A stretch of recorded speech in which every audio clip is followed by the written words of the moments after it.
देखिए, योगी आदित्यनाथ शिवराज चौहान नहीं है। योगी आदित्यनाथ वसुंधरा राजे भी नहीं है। इनको हटाना आपको उत्तर प्रदेश में अपनी जड़ें हिलाना होगा। Is there any rift between Amit Shah, Yogi Adityanath? Amit Shah और योगी आदित्यनाथ की आपस में तकरार थी, जिसकी वजह से नुकसान। देश के दो ताकतवर नेता, बीजेपी के सबसे बड़े शत्रप, आरएसएस के विजन प्लान में परफेक्टली फिट होने वाले उत्तराधिकारी। महाभारत वहीं पर चल रहा है। भुवन का भाग्य रण में जल रहा है। मनुज ललकारता फिरता मनुज को, मनुज ही मारता फिरता मनुज को। रश्मि रथी की ये लाइन बीजेपी के कुनबे पर सटीक बैठती है। गाहे बगाहे मीडिया में खबरें आती हैं, कभी योगी आदित्यनाथ को दिल्ली तलब किए जाने की, तो कभी मुख्यमंत्री की कुर्सी चले जाने की। चर्चाएं लखनऊ के पॉलिटिकल गलियारों में भी होती हैं, जब केंद्र के कोटे से बने मंत्री अपने मंत्रालय में पत्ता भी नहीं हिला पाते। आखिर ये लड़ाई क्यों है? आरएसएस इस लड़ाई में किसका पक्ष चुनेगी? दोनों नेताओं में किसकी दावेदारी ज्यादा दमदार है और कौन होगा बीजेपी का फ्यूचर? आज बात इसी पर। नमस्कार, मैं प्रशांत और आप देख रहे हैं daily show news and analysis. तो सबसे पहले एक चीज क्लियर कर लेते हैं, क्या सच में बीजेपी में योगी आदित्यनाथ वर्सेस अमित शाह वाली कोई सिचुएशन है, या सिर्फ मीडिया की ये बुनी हुई कहानी है? अब इसे समझते हैं मनोज राजन त्रिपाठी के एक दिलचस्प ऑब्जर्वेशन से। देखिए, आपको याद है एक बार नरेंद्र मोदी जी यूपी आए थे।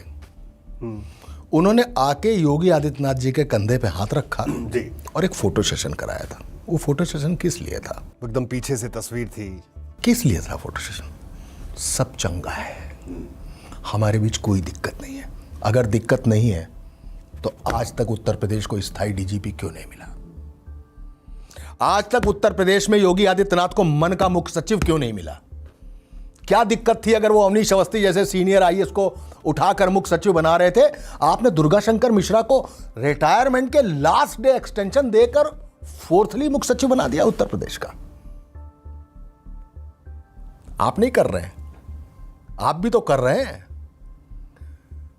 मुख्यमंत्री योगी आदित्यनाथ का बताया हुआ एक टिकट भी नहीं। किसी दिन वीके सिंह का इंटरव्यू करके पूछ लीजिएगा कि आपके टिकट की पैरवी किसने की थी, बता देंगे योगी आदित्यनाथ ने की थी। नहीं मिला टिकट, एक टिकट नहीं मिला। योगी आदित्यनाथ के मन का एक टिकट नहीं मिला। लोकसभा में नहीं मिला। कार्यकर्ता निकला है क्या घर से? पदाधिकारी निकले हैं क्या घर से? क्यों? दोनों एक दूसरे को दिखा रहे थे। वो कह रहे थे हमने निकलेंगे, जीत के दिखाओ। वो कह रहे थे ठीक है, हम भी देख लेते हैं, दिखाते हैं। दशा किसकी खराब हुई? भारतीय जनता पार्टी। सर, जब ये पॉलिटिक्स होती है ना, और जब पक्ष के अंदर विपक्ष बैठा होता है, एक विपक्ष है जो मालूम है कि दुश्मन है, मतलब राजनीतिक दुश्मन है। जब पक्ष के अंदर विपक्ष बैठा होता है तो एक कल्याण सिंह अटल बिहारी वाजपेयी से पंगा लेता है। जब पक्ष के अंदर विपक्ष बैठा होता है तो एक देश कहलाने वाले उत्तर प्रदेश में स्थायी डीजीपी नहीं होता है, मन का मुख्य सचिव नहीं होता। एक्सटेंशन पर एक्सटेंशन दिया गया दुर्गा शंकर मिश्रा को। इस बीच अवनीश अवस्थी रिटायर हो गए।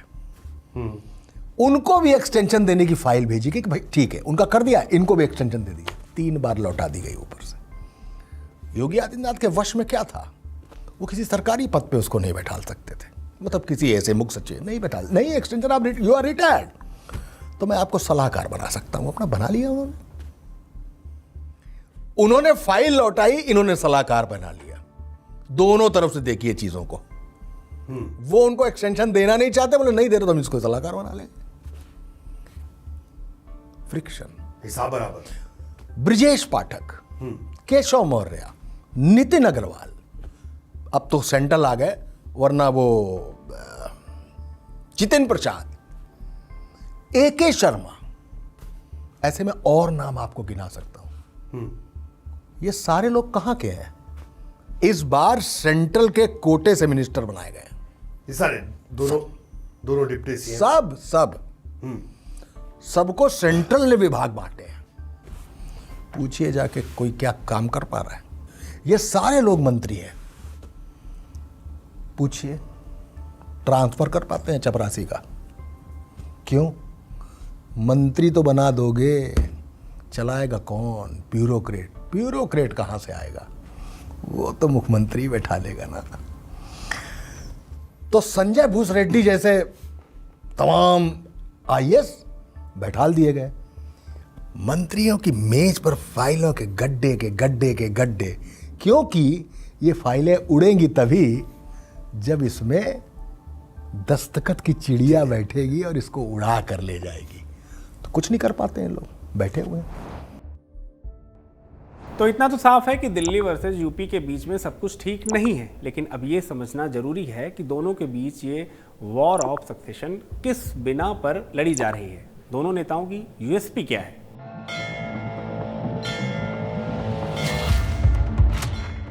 योगी आदित्यनाथ की सबसे बड़ी ताकत सिर्फ उनका मुख्यमंत्री होना नहीं है, उनके पास 3 अलग अलग तरह की पॉलिटिकल कैपिटल है। क्या है? पहला, धार्मिक लेजिटिमेसी, दूसरा इलेक्टोरल क्रेडिबिलिटी और तीसरा इंडिपेंडेंट हिंदुत्व वाली आइडेंटिटी। गोरखनाथ मठ के महंत के तौर पर उनके पास 2017 से पहले ही एक इंस्टीट्यूशनल और सोशल नेटवर्क मौजूद था। इसके साथ गोरखपुर से 5 बार सांसद रहने का चुनावी एक्सपीरियंस भी है। भले ही 2017 में बीजेपी की शानदार जीत में योगी का योगदान कम माना जाता हो, चुनाव पीएम मोदी के चेहरे पर हुआ हो, लेकिन 2019 के लोकसभा चुनाव और 2022 के विधानसभा चुनाव में योगी आदित्यनाथ और उनकी बुलडोजर पॉलिटिक्स का बड़ा प्रभाव था। 2019 में सपा बसपा का गठबंधन भी बीजेपी के आगे फीका पड़ गया था। 2022 में बीजेपी की सीटें घटी जरूर, लेकिन योगी ने दोबारा मुख्यमंत्री बनकर 3 दशक का इतिहास बदल दिया। अब योगी के प्रभाव का अंदाजा ऐसे लगाइए कि 2019 में बीजेपी ने गोरखपुर डिवीजन की 6 लोकसभा सीटें जीत ली और 2022 में इस इलाके की 28 में से 27 विधानसभा सीटें भी बीजेपी के ही पाले में आई, जबकि प्रदेश भर में बुलडोजर का जलवा तो कायम ही था। 2024 का लोकसभा चुनाव योगी की साख में और बढ़ोतरी कर गया। सुनने में ये एक पैराडॉक्स लग सकता है, पर हकीकत यही है। कैसे? लोकसभा चुनाव खत्म होने से पहले अरविंद केजरीवाल ने प्रेस कॉन्फ्रेंस में एक दावा किया। दावा ये कि योगी आदित्यनाथ को सीएम की कुर्सी से हटाया जाएगा। शख्स हैं जो कि उनके रास्ते का कांटा बन सकते हैं, वो हैं योगी आदित्यनाथ जी। अब योगी आदित्यनाथ जी को इन्होंने हटाने का पूरा मन बना लिया है और अगर इनकी सरकार बनी तो 2 महीने के अंदर योगी जी को भी उत्तर प्रदेश के सीएम से हटा दिया जाएगा। चुनाव के रिजल्ट आने के 2 दिन बाद ही इकोनॉमिक टाइम्स में एक आर्टिकल छपा। इसमें योगी आदित्यनाथ को हटाने की अफवाह का भी जिक्र था, जिसकी वजह से बीजेपी को नुकसान हुआ। दूसरी वजह बनी टिकट वितरण। लेकिन पिछले 1 दशक में योगी का पॉलिटिकल कद आसमान छू रहा है। योगी की पॉलिटिकल पोजीशन पर पूर्व पत्रकार मनोज राजन त्रिपाठी ने बेहद दिलचस्प आकलन किया है। सुनिए। देखिए, योगी आदित्यनाथ शिवराज चौहान नहीं है। योगी आदित्यनाथ वसुंधरा राजे भी नहीं है। ठीक है? इनको हटाना, आपको उत्तर प्रदेश में अपनी जड़ें हिलाना होगा। एक बार आंख बंद करिए और सोचिए, गोरक्षपीठ का मंदिर, वहां का महंत, भगवा वस्त्रधारी, बुलडोजर बाबा, ठोकोगे तो ठोक देंगे। समझ रहे हैं आप?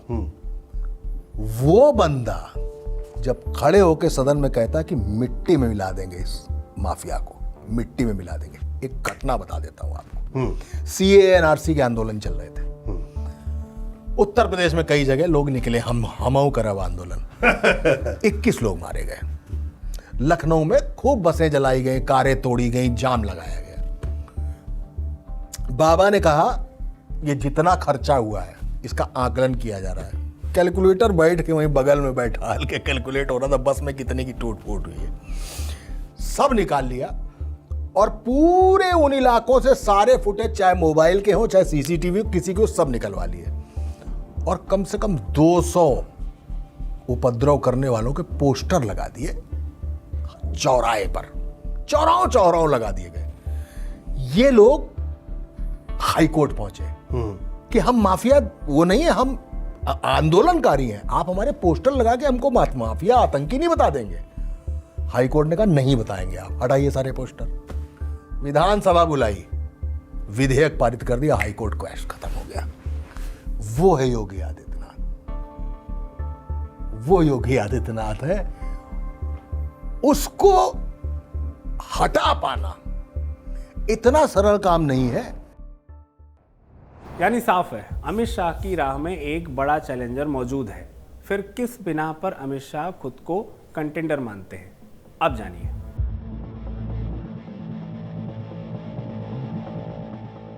अगर योगी की ताकत मास पॉलिटिक्स है तो अमित शाह की ताकत पॉलिटिकल मशीनरी है। मोदी और शाह का पॉलिटिकल एसोसिएशन 1980 से चला आ रहा है। बीजेपी प्रेसिडेंट के तौर पर 2014 से 2020 के बीच शाह ने पार्टी को लगातार 2 लोकसभा चुनावों में जीत दिलवाई है।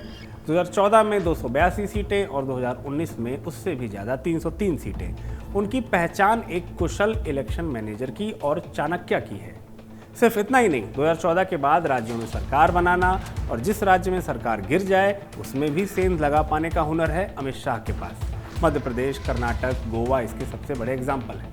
बंगाल की जीत और उसके बाद टीएमसी में बगावत ने अमित शाह के पॉलिटिकल मैनेजमेंट को बेहद ऊंचा कर दिया है। लेकिन शाह की ताकत सिर्फ चुनाव जीतने तक सीमित नहीं है।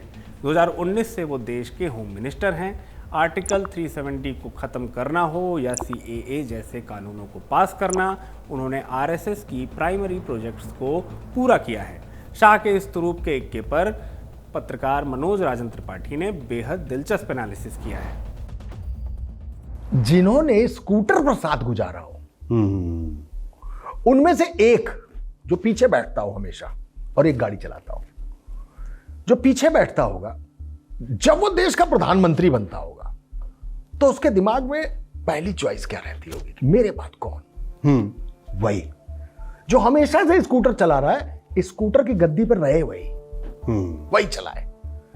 फिर प्रोजेक्शन देख लीजिए अमित शाह का, 370 बिल्कुल, NRC, CA, जो जितने मसले हैं सदन में खड़े होकर जवाब किसने दिया है? बिल्कुल उन्होंने दिया। बेहतरीन रणनीतिकार नरेंद्र मोदी ने अमित शाह के जो कैपेसिटी थी ना, जो अमित शाह का विजन था, उस विजन को मांझा भी है और उस पूरे विजन को 200% बाहर निकाला है।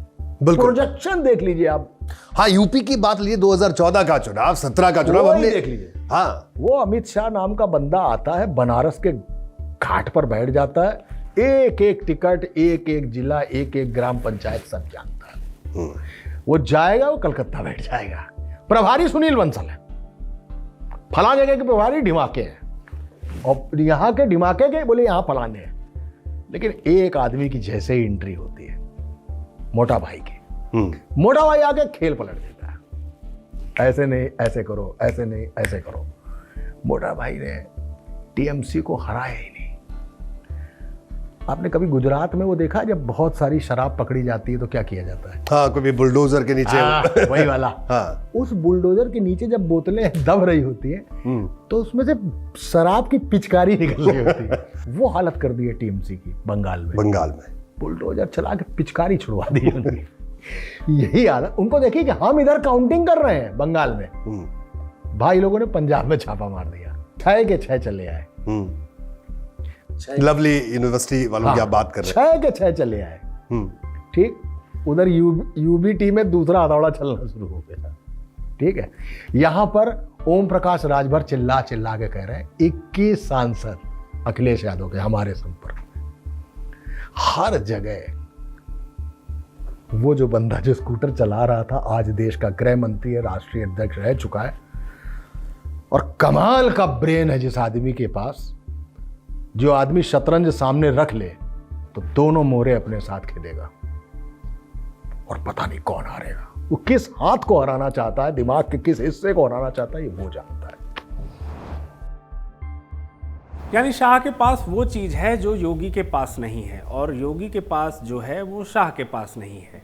यही इस डिबेट का सबसे दिलचस्प हिस्सा है। एक तरफ है योगी का मॉडल यानी मास अपील और इलेक्टोरल पावर, दूसरी तरफ है शाह का मॉडल यानी ऑर्गेनाइजेशन के जरिए पावर को कंट्रोल करने की क्षमता। ऐसे में सवाल है कि आरएसएस किसे चुनेगी? बीजेपी के सक्सेशन पॉलिटिक्स को समझने के लिए सबसे पहले आरएसएस की विचारधारा को समझना जरूरी है। 1925 में केबी हेडगेवार ने आरएसएस की स्थापना की। एक कैडर बेस्ड ऑर्गेनाइजेशन के तौर पर। इसका फोकस हिंदू सोसाइटी को ऑर्गेनाइज करना और एक कंबाइंड हिंदू आइडेंटिटी बनाने पर ही है। बाद में इसी थॉट ने चुनावी राजनीति का भी रास्ता अपनाया, पहले जनसंघ और बीजेपी के जरिए। आज संघ का नेटवर्क बहुत बड़ा बन चुका है, कई संस्थाओं और कैडर्स के जरिए। आरएसएस ने देश भर में एक बहुत बड़ा इकोसिस्टम खड़ा कर लिया है। इस लेंस से देखें तो योगी और शाह दोनों आरएसएस के लिए फिट बैठते हैं, लेकिन बिल्कुल अलग तरीकों से। योगी आदित्यनाथ की सबसे बड़ी यूएसपी है उनकी हिंदुत्व की आइडेंटिटी, क्योंकि वो एक मठ के महंत भी हैं। वहीं अमित शाह का आरएसएस से कनेक्शन अलग तरह का है। वो 16 साल की उम्र से आरएसएस से जुड़े हुए हैं। एबीवीपी के जरिए संगठनात्मक राजनीति में आए और बीजेपी में आने से पहले ही संघ के इकोसिस्टम का हिस्सा भी थे।